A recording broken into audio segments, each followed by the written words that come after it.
the most horrifying acts Ottoman sultans did to concubines in the harem.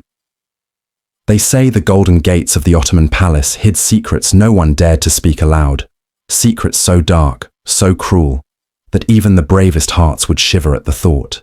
Behind the grand halls, behind the luxurious silk and velvet, thousands of women lived in constant fear, concubines, chosen for beauty, charm, or simply the whim of a sultan. But beauty offered no protection. The walls themselves seemed to whisper tales of agony. Some women vanished without a trace, their screams swallowed by stone and shadow. Others faced punishments so unimaginable that history itself tried to erase them, hiding the truth in whispered legends and forbidden scrolls. Imagine being a young girl, plucked from a distant land, full of hope, dreaming of a life you never truly understood. You are told you will serve, you will please, and in return, you will live in the palace. But there is no promise of safety, only a looming shadow, the sultan who holds absolute power over life, pleasure, and death. One wrong glance, one hesitant step could be enough to summon his fury. The harem was not merely a place of beauty and leisure, it was a prison, a labyrinth where fear was constant, and trust was a dangerous illusion. Guards watched every movement. Silent eyes observed every whisper. And the sultan, he decided who lived, who endured, and who would be lost to history. Some concubines were punished for reasons too trivial to comprehend. A missed task, a perceived disrespect, or even a dream the sultan found displeasing could seal a woman's fate. The punishments were horrifying. Some were locked away for months, in complete darkness, left to the mercy of their own fear and despair. Others endured physical tortures so cruel that their bodies bore scars invisible to the world, scars meant to be a reminder of the sultan's power. There were stories whispered among the women, tales that defy belief. A young concubine, barely a teenager, was said to have been locked in a chamber so small that she could not lie down, forced to spend days crouched in terror. Another, accused of disobedience, was subjected to humiliations so severe that even the palace staff turned away, unable to watch.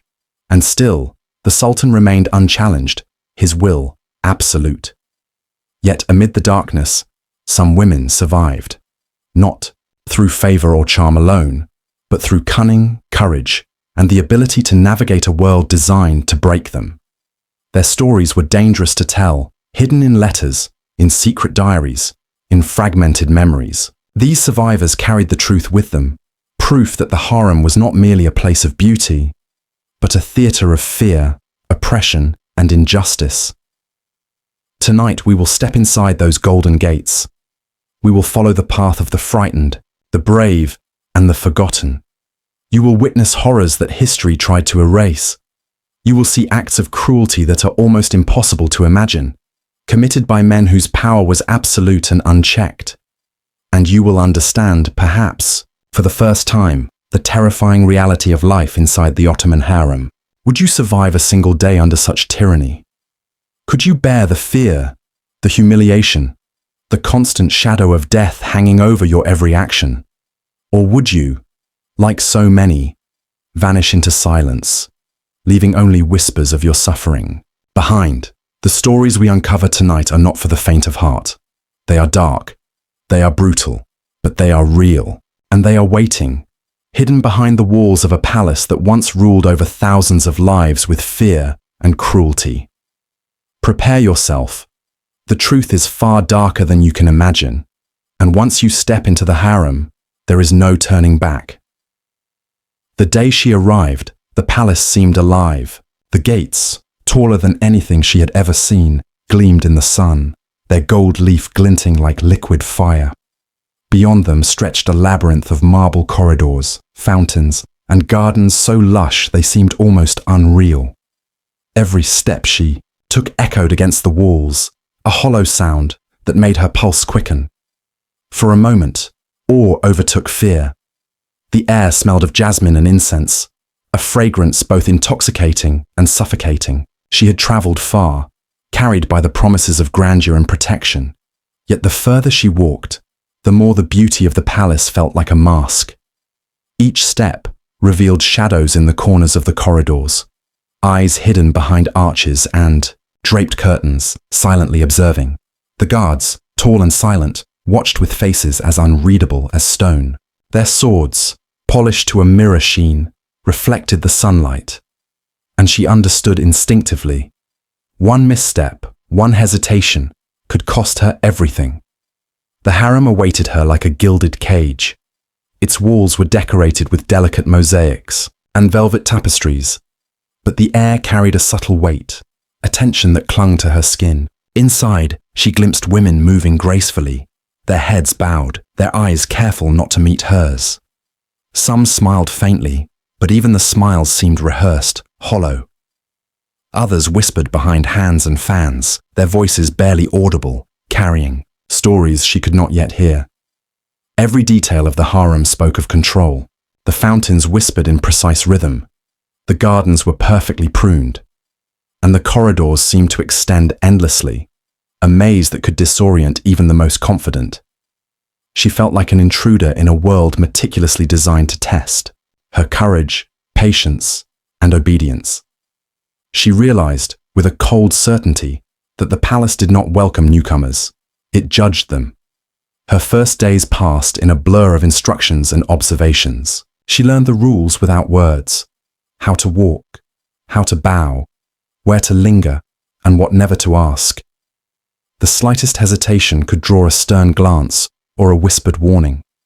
Already, she sensed the hierarchy among the women.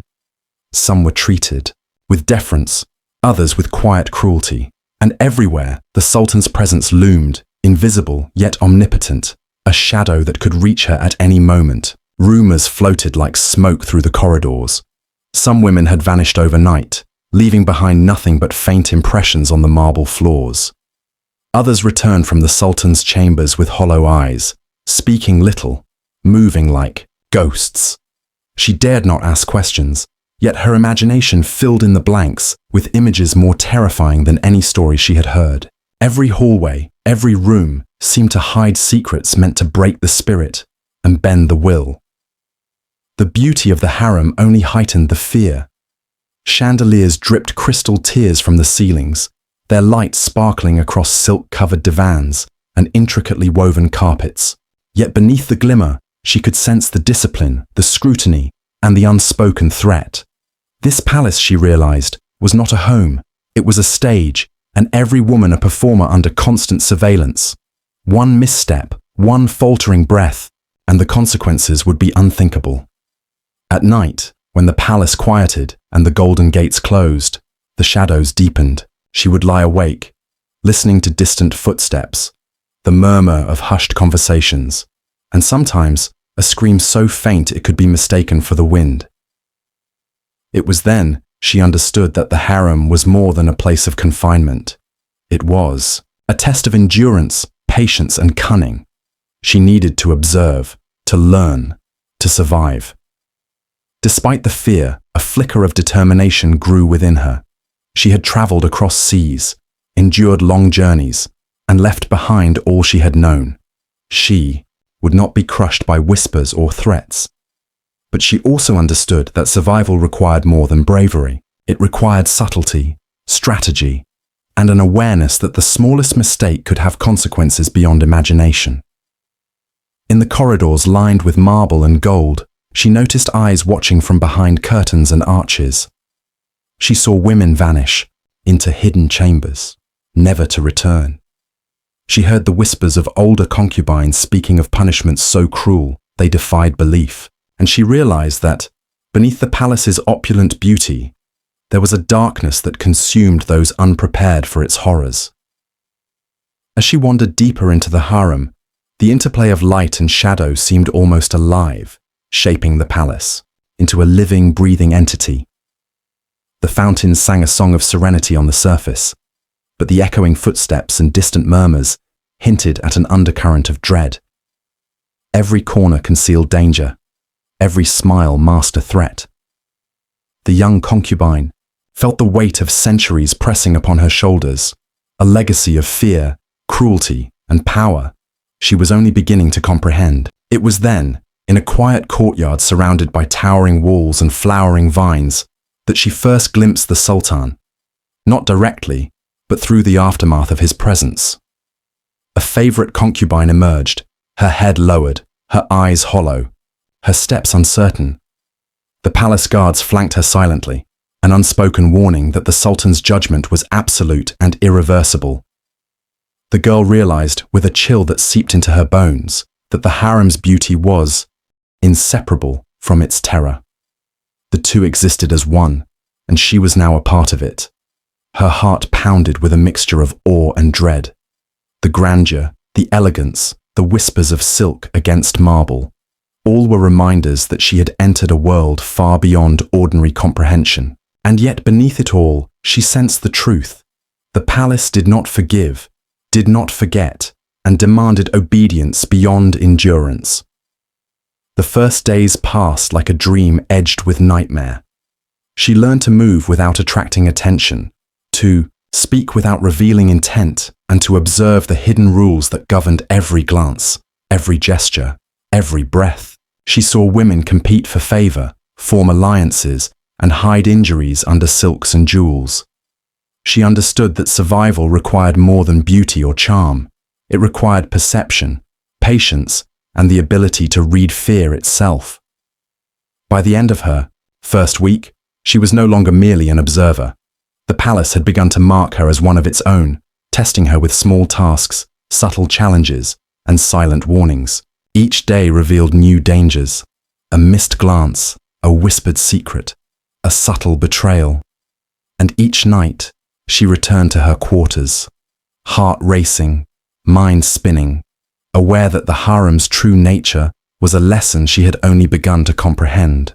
The young concubine understood, with a clarity that was both terrifying and liberating, that her survival depended on more than endurance.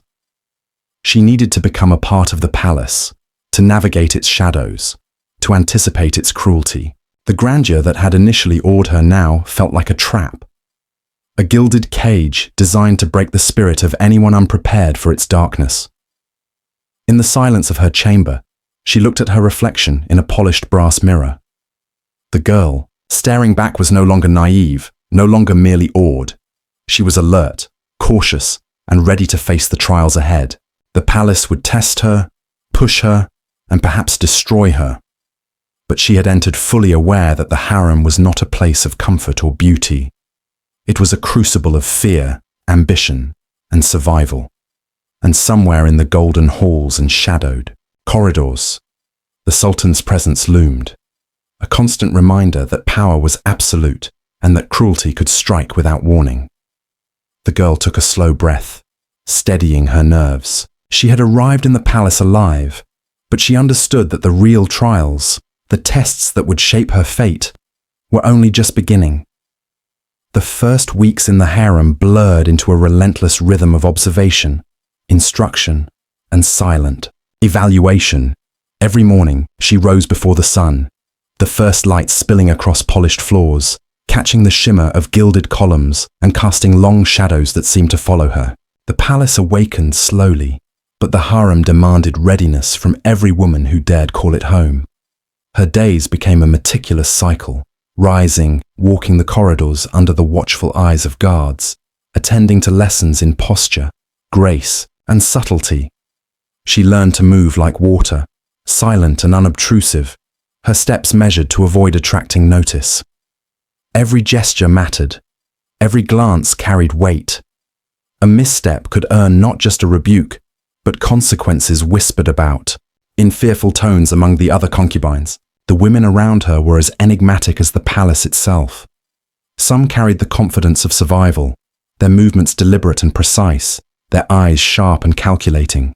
Others trembled, their fears visible in the way they held themselves, their fingers nervously tracing the edges of their robes.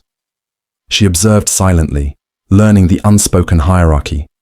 Favor was not always earned by beauty alone. Intelligence, cunning, and the ability to anticipate danger were often more valuable than charm. Even the most mundane tasks carried subtle perils. When preparing the Sultan's chambers, she noticed small mistakes punished with harshness. A spilled drop of water could earn a glare so cold it froze the blood. An incorrectly folded garment could result in hours of repetitive labor under watchful eyes.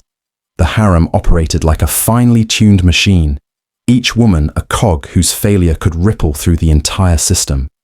She realized that survival was as much about perception as skill. Rumors swirled among the women, soft whispers in corners and behind fans.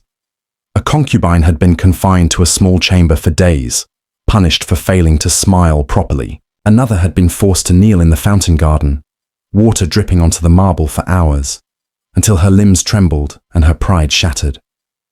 These stories were shared in hushed voices, always with caution, as if speaking too loudly might summon the Sultan's wrath. The young girl internalized every lesson, every warning, every subtle indication of danger.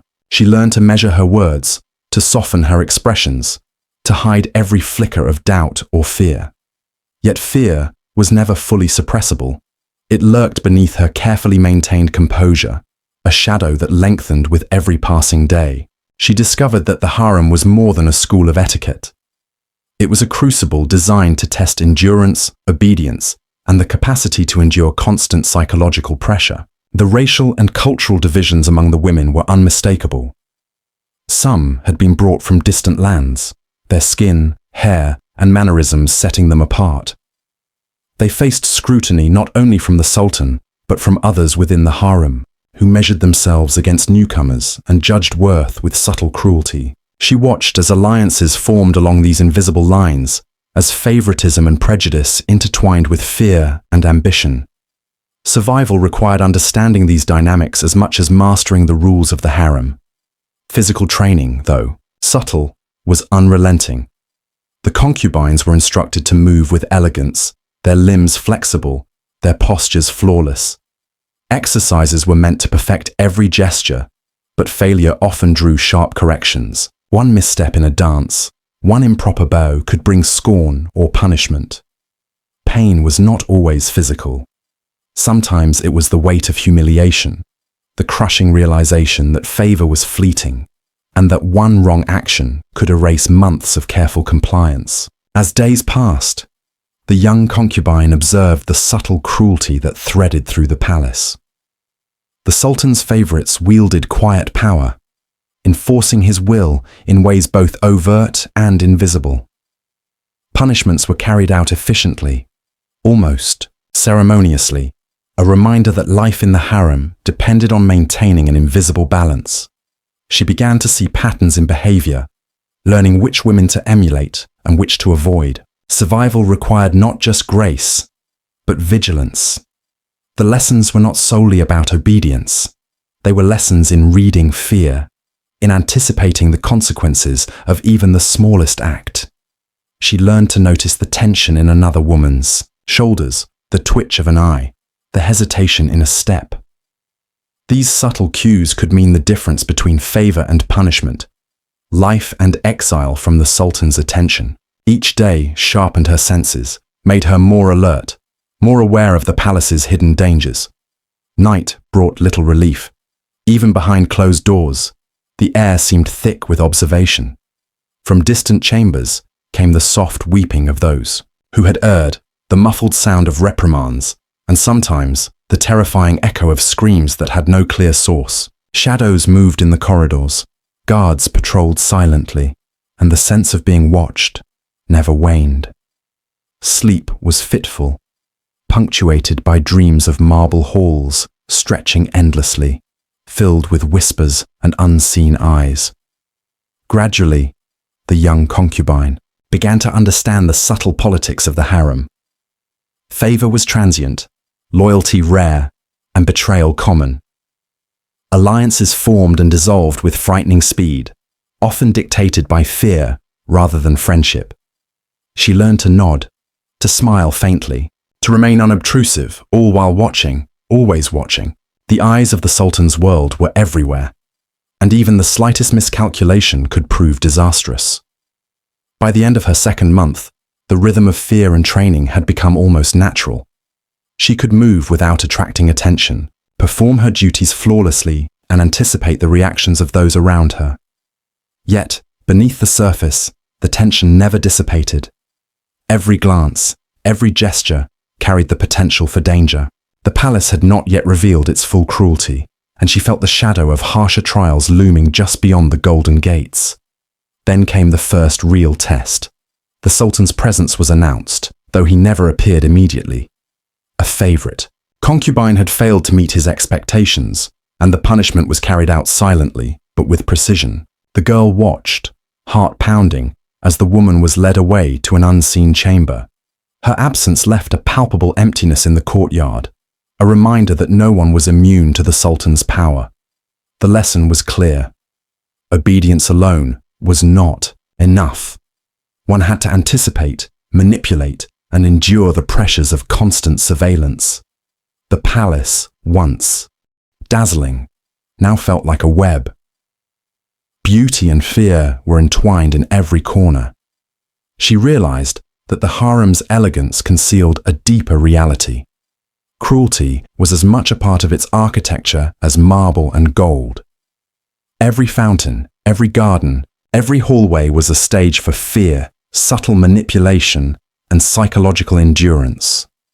By the end of part 2, the young concubine had transformed from awed newcomer to cautious survivor.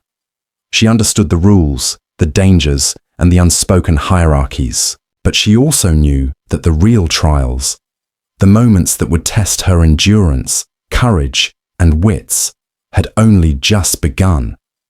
The palace had revealed its rhythm, its logic, and its cruelty, and she was learning to move within it without falling. And yet, in the quiet moments, when shadows lengthened and whispers echoed, she felt the first true tremors of fear, the sense that something far worse than training awaited. The Sultan's power was absolute, and the palace had already proven that survival demanded more than obedience. It demanded understanding, cunning, and a readiness to face horrors beyond imagination. The morning began like any other, yet the air was thick with tension. The young concubine moved carefully through the halls, her senses sharpened by weeks of observation and training. Each step echoed against the marble floors, and every corner seemed to conceal the invisible eyes of the Sultan's guards. The palace no longer awed her. It demanded her vigilance. She arrived at the chamber assigned to her, the delicate scent of incense lingering in the air, masking something darker beneath. The tapestries and gilded furniture offered comfort only to the naive. She knew better now. Beauty could blind, but it could not protect. Every movement, every glance was scrutinized, and today, she would face her first real test. It came not as a command, but as an observation. A favorite concubine had been summoned by the Sultan the night before, and the palace hummed with the aftermath. Whispers of punishment, disappointment, and sudden favor circulated like smoke, invisible yet suffocating. She watched carefully, noting reactions, the bowed heads, the hesitant steps, the quick, furtive glances. Every detail mattered, for it could indicate what pleased or angered the Sultan. The task presented to her seemed trivial at first. A simple arrangement of cushions, a presentation of garments, the proper folding of silks. But she knew better. In the harem, no act was trivial. The smallest error could lead to punishment, the tiniest hesitation to humiliation. She performed each motion with meticulous care, heart pounding, aware that the eyes of authority could pierce even the slightest lapse. Then came the test of composure. A servant, whispering instructions she barely understood, guided her toward a room where another concubine had faltered. There was no overt threat, no visible enforcer, but the message was clear. Failure would not go unnoticed. She had to anticipate expectations, interpret subtle cues, and execute flawlessly. Her mind raced, balancing fear and precision as she realized the depth of the palace's power. The room itself was a study in intimidation. Marble floors reflected, the sunlight in blinding patterns.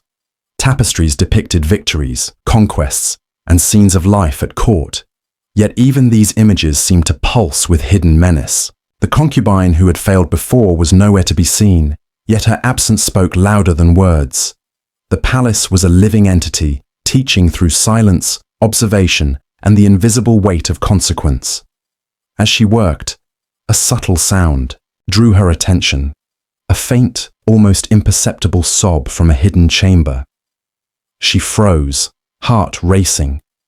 The sound was so soft it could have been imagined, yet instinct screamed otherwise. Nearby, a guard's shadow stretched across the floor, still and unreadable.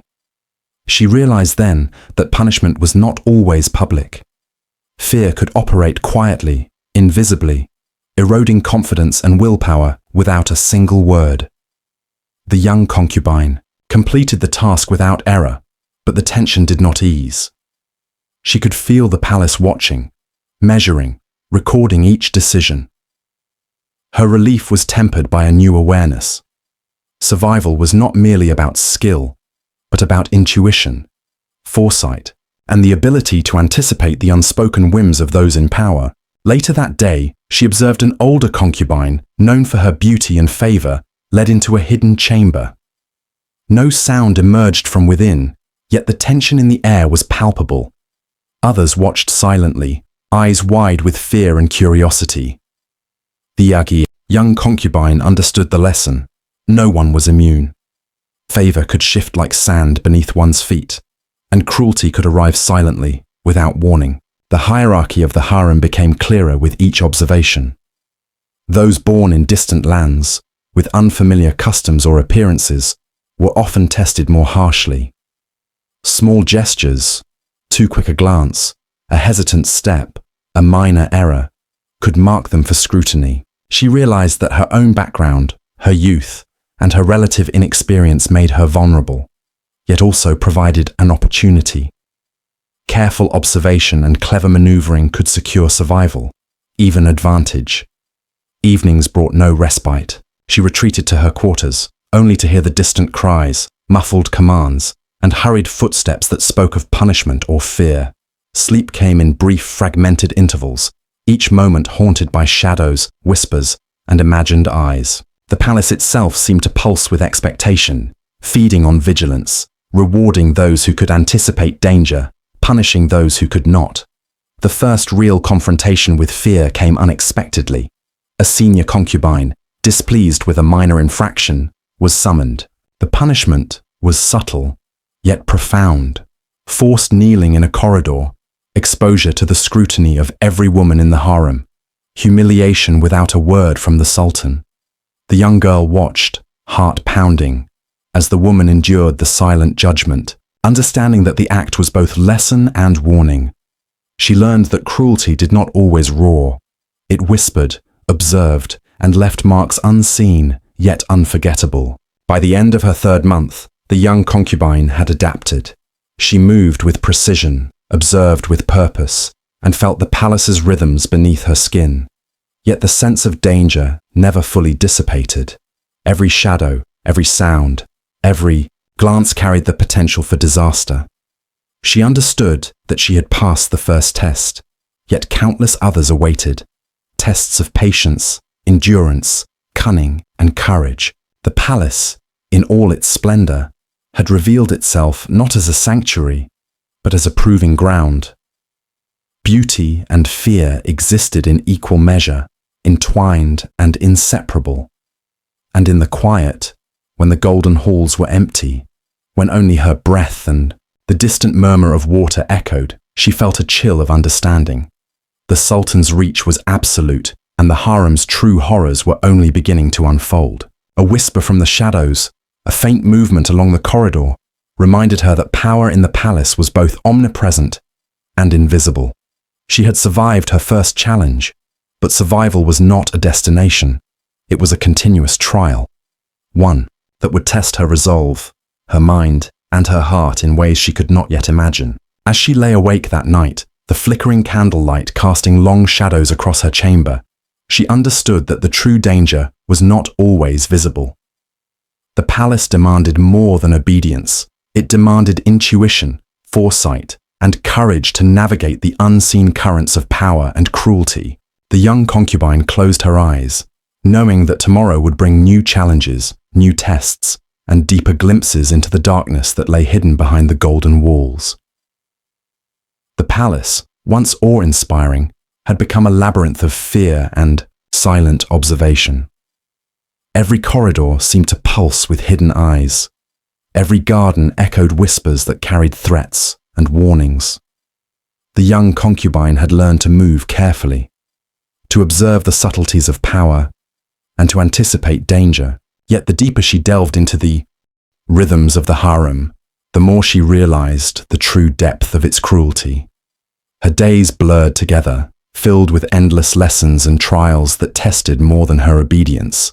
They tested her mind, her spirit, and the fragile sense of self she clung to. The Sultan's favorites, women who had survived the palace longer, moved with a quiet authority, shaping the environment with gestures, glances, and whispers. They could elevate or destroy reputations without uttering a word, their influence extending invisibly through the halls. Every concubine watched them, mimicked them, feared them, and yet envied the security their favor provided. The young girl had begun to understand that beauty alone was insufficient. Survival demanded cunning, perception, and an almost preternatural ability to read both ally and enemy alike. Even simple tasks were fraught with danger. When arranging the Sultan's garments, she noticed the meticulous scrutiny of the older concubines and the silent evaluation from the guards who lingered at the edges of the room. A garment unfolded slightly wrong could draw a disapproving gaze. A hesitation in folding could summon reprimand. It was subtle, almost imperceptible, yet the consequences of failure were clear. She learned to anticipate errors before they occurred, moving with the rhythm of the palace, a silent participant in a dance of fear and survival. Rumors whispered through the harem like ghosts. Tales of brutal punishments, hidden chambers, and women who vanished without a trace became constant background. To her days, some concubines were locked in small, suffocating rooms for days, left alone to contemplate their failures. Others endured humiliations in the courtyard, displayed before all, a living warning etched in the marble floors by trembling knees and forced submission.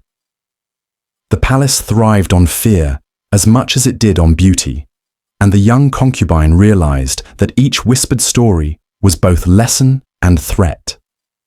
Tensions between women intensified. Rivalries emerged quickly, often fueled by jealousy and the hunger for favor. She observed how a single glance or subtle gesture could shift alliances, provoke hatred, or incite betrayal. Some women formed temporary pacts, sharing small victories or insights, only to dissolve their loyalties as quickly as they had been formed. Trust was fragile, nearly non-existent, and every act of kindness or defiance was scrutinized for hidden meaning. The young concubine learned that survival depended on neutrality, on observing without being observed, on blending into the shifting shadows. The Sultan's presence, though rarely direct, became a constant psychological weight.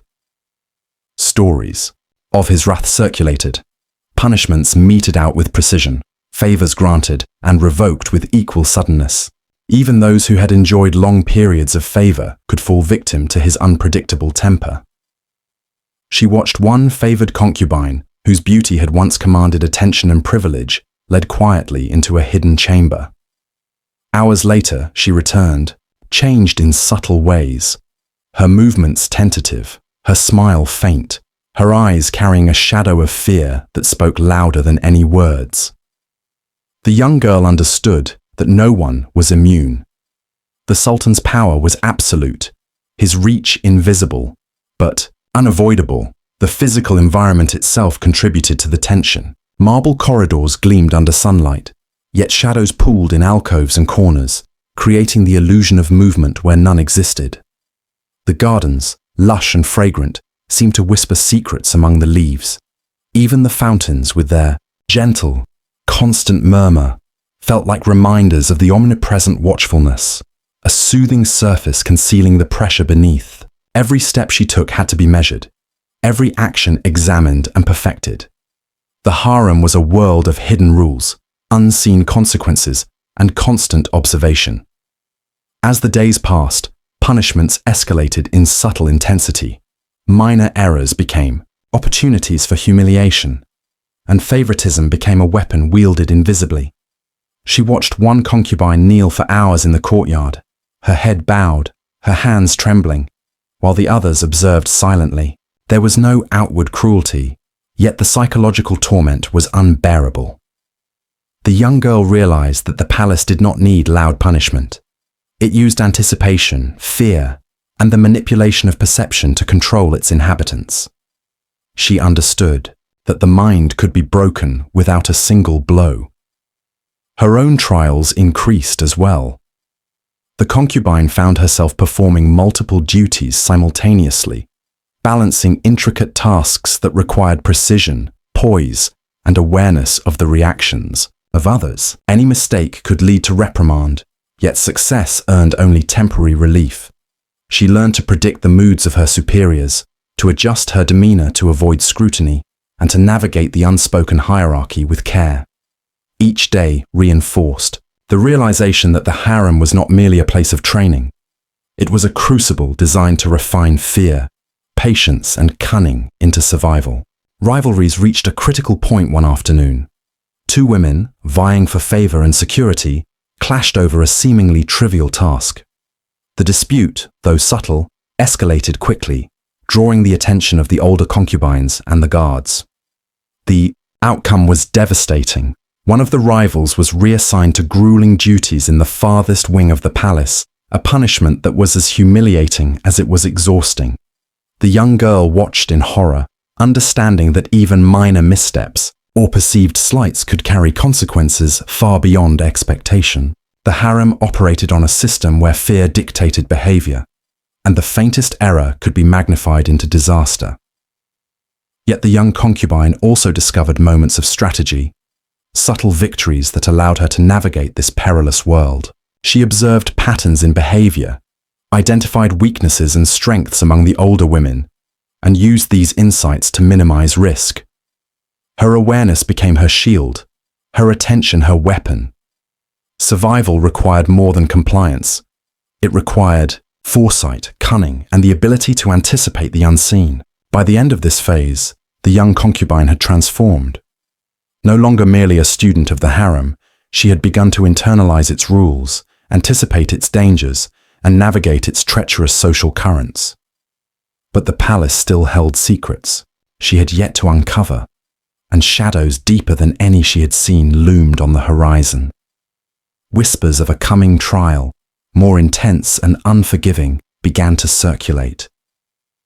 The Sultan's unseen presence was more oppressive, more unpredictable, and, more terrifying than ever. She sensed, with a mixture of dread and grim determination, that the coming days would test her in ways she could not yet imagine. The harem had revealed its mechanics of fear and power, but the deeper horrors, the extreme injustices, and the cruelty that could shatter even the strongest spirit were still waiting. Her journey had only just begun, and the shadows were only growing darker. The harem had become a world governed by invisible currents of fear, favoritism, and deception. Every smile, every gesture, every whisper carried weight. The young concubine had learned to move carefully, but the subtle rules of survival were about to become even more treacherous. It began with a betrayal so quiet it was almost imperceptible. A fellow concubine, once friendly, whispered a rumor questioning the young girl's loyalty and competence. The words were soft, easily dismissed by the inattentive. But in the harem, whispers were as dangerous as daggers. The tension that followed was immediate. Eyes followed her steps. Subtle glances were exchanged. Even without a command from the Sultan, the atmosphere shifted. Her standing, her place in the hierarchy was now uncertain. The Sultan's presence, though distant, pressed upon the harem like a living force. News arrived of punishments inflicted on others for perceived errors. One concubine forced to kneel in the courtyard for hours, another secluded in a hidden chamber, silence her only companion. These acts were never publicized. They were whispered, remembered, and feared. The young concubine realized that cruelty in the harem was as much about psychological domination as physical discipline. Each woman carried the threat of punishment in her movements, her glances, her very posture. Alliances shifted unpredictably. Trust was a currency more valuable than gold and equally fragile. Those who had once appeared friendly now watched with suspicion. She observed a favored concubine conspire against another, orchestrating subtle missteps that would attract reprimand. The young girl had to decide quickly: intervene, align, or remain silent. One wrong choice could result in punishment or humiliation. Her heart pounded with awareness of how every decision carried risk. The subtle hierarchy of race and origin intensified the tension. Concubines brought from distant lands were scrutinized more closely. Their unfamiliar gestures, accents, or mannerisms could be twisted into evidence of incompetence or defiance. She witnessed, and every breath became a matter of life and survival. But it was not only isolation that tested her. It was the cruelty of observation. The chamber was designed for subtle psychological torment. The walls reflected her image endlessly, a constant reminder of vulnerability. Sounds from other parts of the palace, footsteps, whispers, the distant laughter of favored concubines, reminded her that she was both seen and powerless. The Sultan's will had transformed the palace into an instrument of fear, using absence as a weapon as potent as presence. Hours of endurance tested not just body, but mind. She endured subtle manipulations designed to erode confidence, to twist perception, to render her aware of her own fragility. The Sultan's wrath was a shadow that did not strike but suffocated, invisible yet absolute. She realized that survival required more than skill, more than caution. It demanded resilience, intelligence, and the ability to endure the unendurable. The climax reached its peak when the Sultan finally appeared, not in fury, but in calculated presence. He moved with measured steps, every gesture commanding, every glance evaluating. The young concubine was forced to perform a task of exquisite difficulty, one requiring perfection under the pressure of absolute judgment. Every move she made was scrutinized, every breath measured. The room itself seemed alive with tension, a silent jury that measured her endurance. As she executed each motion, the culmination of weeks of training, observation, and survival instincts came into play. The palace had tested her in every subtle way, through isolation, rivalry, observation, and fear. Now, all converged in a single intense trial that demanded every ounce of skill, patience, and mental fortitude she possessed. One misstep could mean humiliation or worse. One flawless execution could earn temporary favor, but even that was a fleeting reprieve in a place ruled by unpredictable power. Finally, after what seemed like an eternity, the trial concluded. The Sultan's judgment, silent yet absolute, allowed her to retain her position. She had survived, yet she knew that the ordeal had changed her irrevocably. The harem was no longer a place of beauty. It was a crucible of fear, a theater of manipulation, and a stage where survival required constant vigilance. As she returned to her quarters, the weight of the experience settled over her like a heavy shroud. The lessons were clear. Betrayal could strike silently. Cruelty could be invisible. And the Sultan's power extended beyond presence into every corner of the palace. She had endured the climax, yet the true consequences of survival, both physical and psychological, were only beginning to unfold. In the stillness of her chamber, surrounded by shadows that seemed to move with her, she understood the full reality. The harem had revealed the extremes of power, control, and fear. Survival was temporary, favor was fleeting, and cruelty was omnipresent. She had endured, but the experience left scars invisible to the eye, yet etched deeply into her spirit. The harem's corridors, once a blur of shadows and whispered fears, now seemed almost familiar. Yet the young concubine knew that familiarity offered no true comfort. She had endured trials that would have broken many, witnessed betrayals that would haunt the most cunning minds, and survived punishments both visible and invisible. Yet survival came with a cost far greater than she had imagined. The weight of constant vigilance, the erosion of innocence, and the knowledge that cruelty could strike at any moment. Returning to her quarters after the Sultan's climactic trial, she paused before the gilded mirror that had reflected her transformations over these months. The girl who had entered the palace, wide-eyed and trembling, was gone. In her place stood a young woman honed by fear, tempered by experience, and sharpened by necessity. Her eyes carried shadows, the echoes of whispered betrayals and observed cruelties. She had survived, yet she understood that survival was not triumph.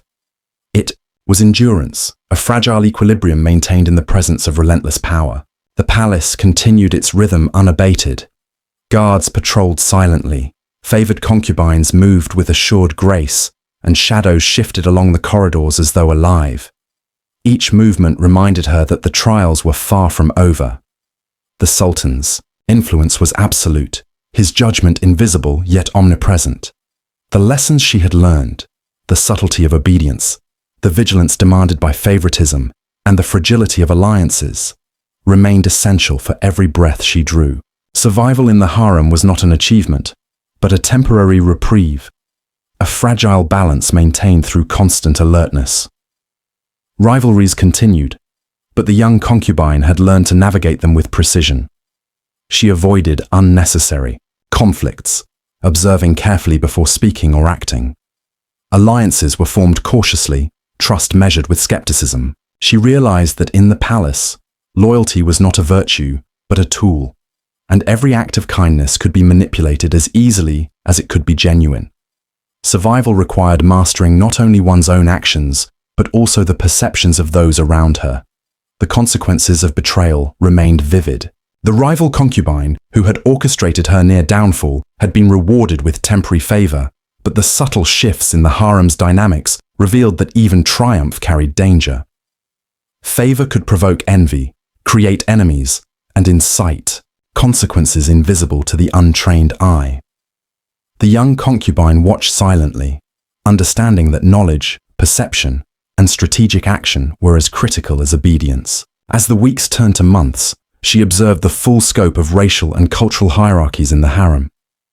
Women from distant lands faced harsher scrutiny, subtle discrimination, and systemic disadvantages. Their gestures, accents, and mannerisms were measured against impossible standards. She witnessed how these divisions influenced power, privilege, and survival. Some women succumbed to despair, others manipulated. Older, favored concubine subtly manipulating the perception of the Sultan's guards against one of these newcomers, ensuring her displacement from tasks that carried prestige or safety. The young concubine realized that survival was not just about skill, it was about understanding the invisible networks of power and prejudice that governed every interaction. One afternoon, the young concubine faced her own test of endurance. A minor misstep in folding the Sultan's garments drew a stern glance from an older concubine who wielded her favor like a weapon. The reprimand was swift but quiet, the subtlety of its execution more terrifying than a public punishment. Hours later, she learned that the same concubine had engineered a situation that forced another rival into an exhausting task, leaving her physically drained and mentally vulnerable. The harem was a battlefield, fought in whispers and subtle manipulations, where every move could strengthen or destroy a position. The young concubine began to see the full scope of the Sultan's power. His influence extended beyond his visible presence, shaping events through unseen hands. She heard stories of concubines disappearing after minor infractions, of punishments so meticulous and precise that they left no visible scars, yet broke spirits irreparably. Fear was embedded in every corner of the palace, and compliance alone was insufficient. One needed cunning, foresight, and the ability to anticipate the consequences of every action.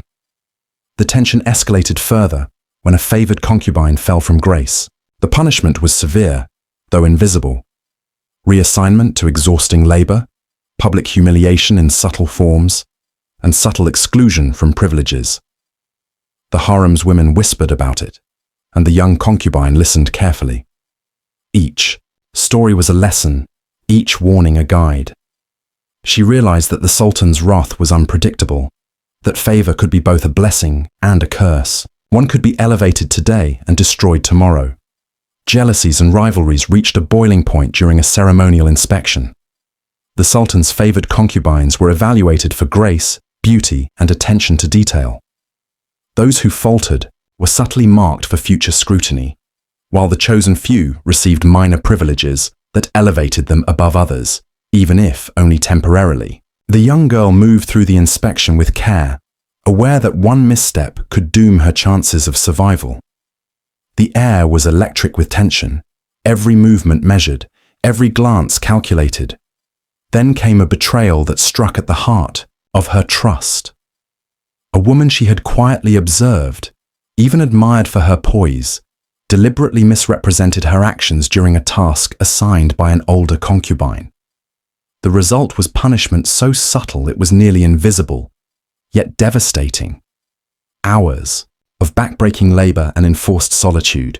The young concubine witnessed the quiet cruelty and understood that alliances were fragile, friendships could be weaponized, and no one was safe from manipulation. Fear became a constant companion. Even moments of rest were haunted by shadows, distant whispers, muffled cries, and the subtle movements of guards observing silently. The harem's physical beauty, its marble floors, gilded ceilings, and lush gardens, only heightened the contrast with its cruelty. Beauty was a veil over oppression, a gilded layer hiding mechanisms of fear, hierarchy, and control. The young concubine began to internalize that survival required constant vigilance, not only for herself, but also for those she silently depended upon. As the weeks passed, her understanding deepened. She observed patterns in behavior, noted the subtle biases, and calculated her responses with precision. The harem was a chessboard, the players moving invisibly, and she had begun to learn the moves that could keep her alive.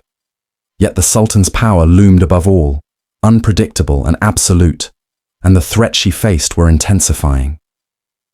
Each day brought new tests, new betrayals, and a deeper understanding that the cruelty of the palace extended far beyond what she had imagined. Toward the end of this phase, a crisis emerged. A favored concubine, jealous of the young girl's growing competence and poise, manipulated events to draw attention to a minor mistake. The consequences were swift and subtle: increased labor, enforced proximity to a rival, and psychological pressure designed to erode confidence. The young girl endured silently, aware that any overt reaction could worsen her position. Her mind raced to anticipate future threats, her body tensed with vigilance, and her heart carried the weight of constant fear. By the close of this period, the palace had revealed its darkest lessons. Favoritism was a weapon, betrayal a constant hazard, and power absolute.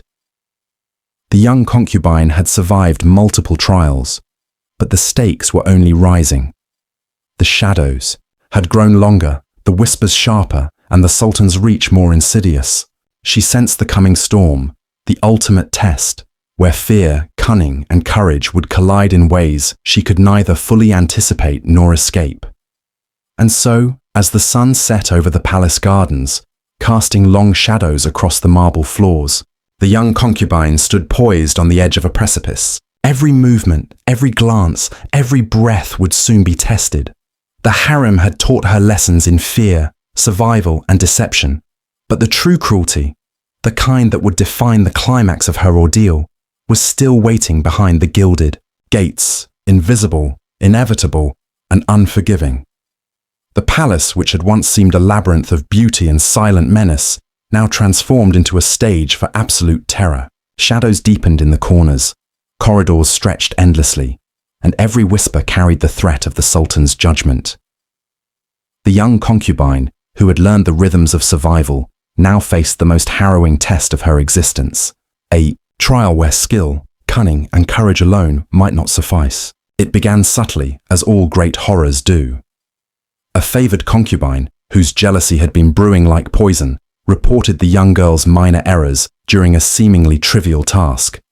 The Sultan, whose attention was normally distant and unpredictable, summoned her with a command so quiet it carried more weight than any shout. The summons alone sent tremors through her body. She felt the eyes of the entire harem, unseen yet omnipresent, observing, judging, and anticipating her response. The hall leading to the Sultan's chamber was a corridor of both beauty and dread. Marble floors reflected the glinting light of chandeliers, and intricate tapestries adorned the walls, depicting victories and displays of power. Yet beneath this grandeur, the air was heavy, saturated with the knowledge that a single misstep could trigger unspeakable consequences. The young girl's steps were measured, deliberate, her mind calculating each move, each gesture. Upon entering the Sultan's presence, the opulence became oppressive. Gold, silk, and precious stones surrounded her, yet all served as instruments of control, reminders of power absolute and unyielding. The Sultan's eyes, sharp and calculating, fixed upon her. His gaze pierced through every layer of composure she had cultivated, exposing the vulnerabilities she had worked so hard to conceal. The silence stretched, suffocating, as if the very walls waited for a misstep to enact judgment. The trial commenced not with violence, but with a series of demands designed to test intellect, poise, and endurance.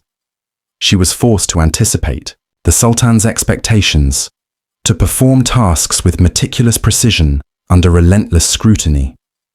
Each motion, each subtle expression, was weighed, measured, and judged.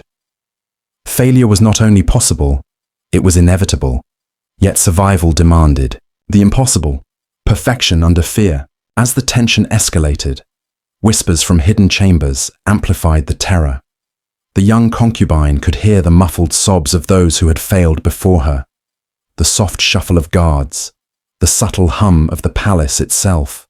Alive with observation, the harem had become a living entity of oppression, feeding on vigilance, rewarding cunning, punishing imperfection. Her heart raced, her breath quickened, yet she maintained the facade that might keep her alive. Then came the moment that defined the climax, a deliberate, almost imperceptible error orchestrated by a rival. A silk draped incorrectly, a gesture too slow, a hesitation in movement. The Sultan's expression shifted, subtle yet terrifying, and she understood that the slightest imperfection would summon wrath. Time slowed. Every heartbeat echoed in her ears. The palace itself seemed to hold its breath. The consequences unfolded with devastating precision. The rival concubine, who had manipulated events, was rewarded with temporary favor, while the young girl faced immediate, though silent, punishment. Guards moved with silent efficiency, leading her to a secluded chamber where psychological torment awaited. Hours passed like centuries, filled with isolation, anticipation, and the echo of whispered warnings. Her senses sharpened, every shadow, every sound, circumstances to their advantage, and a few, like herself, learned to navigate the perilous currents with precision and caution. The Sultan's unseen influence remained a constant presence. Even when he was absent, the anticipation of his scrutiny shaped every decision. The concubines moved as if under invisible chains, their behavior dictated by fear, ambition, and the subtle rules of hierarchy. The young concubine had learned that power was not only in presence, but in perception, in the orchestration of events, and in the manipulation of fear. Survival demanded mastery over both self and environment. Isolation, once a punishment, had become a tool of self-reflection. In the quiet moments of her chamber, she examined the lessons she had learned. She understood that the harem's cruelty was not random. It was structured, deliberate, and precise. Fear was engineered, favor was wielded as a weapon, and survival required constant adaptation. The psychological weight of these realizations pressed upon her, shaping her thoughts, refining her instincts, and preparing her for whatever trials lay ahead. The young concubine also reflected on the moral implications of her survival. She had witnessed injustices that could never be corrected within the palace walls, endured punishments that were arbitrary yet precise, and observed favoritism that operated as both shield and sword. Her understanding of power, cruelty, and resilience had deepened, revealing that endurance in such a world demanded more than obedience. It required wisdom, foresight, and an unflinching awareness of human frailty and ambition. In the final weeks of her transformation, the palace's lessons crystallized. Every shadow, every whisper, every glance held meaning.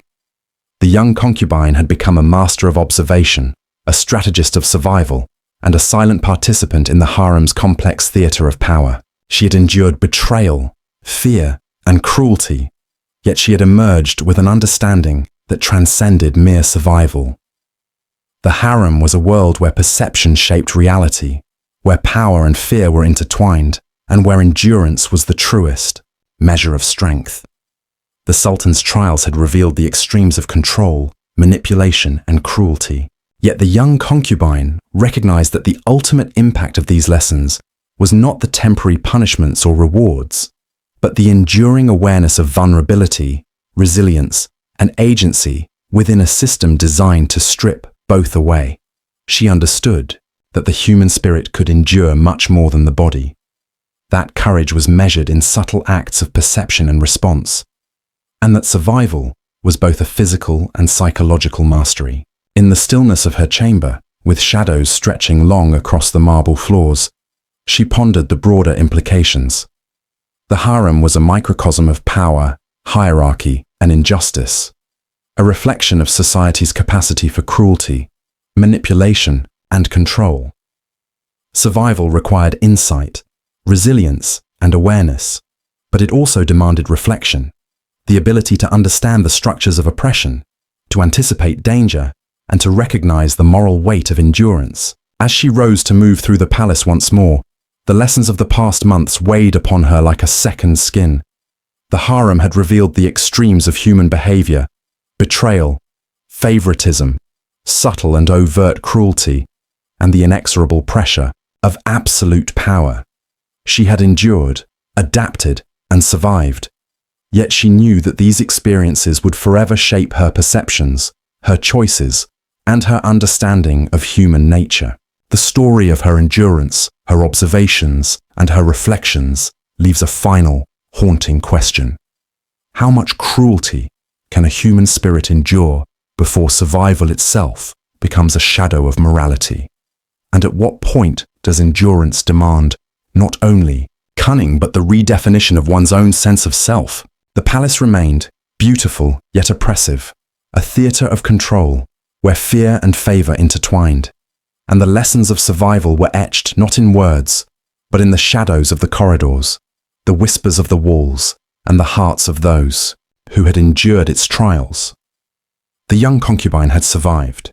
She had observed, adapted, and endured. Yet the full weight of the palace's cruelty lingered, not in punishment, not in fear, but in the silent knowledge that survival was not an ending, but a continuous trial. And so, she moved forward, shadows stretching behind her, aware that the harem's lessons would echo for a lifetime, shaping every glance, every gesture, and every decision in the pursuit of survival within a world defined by absolute power and relentless cruelty.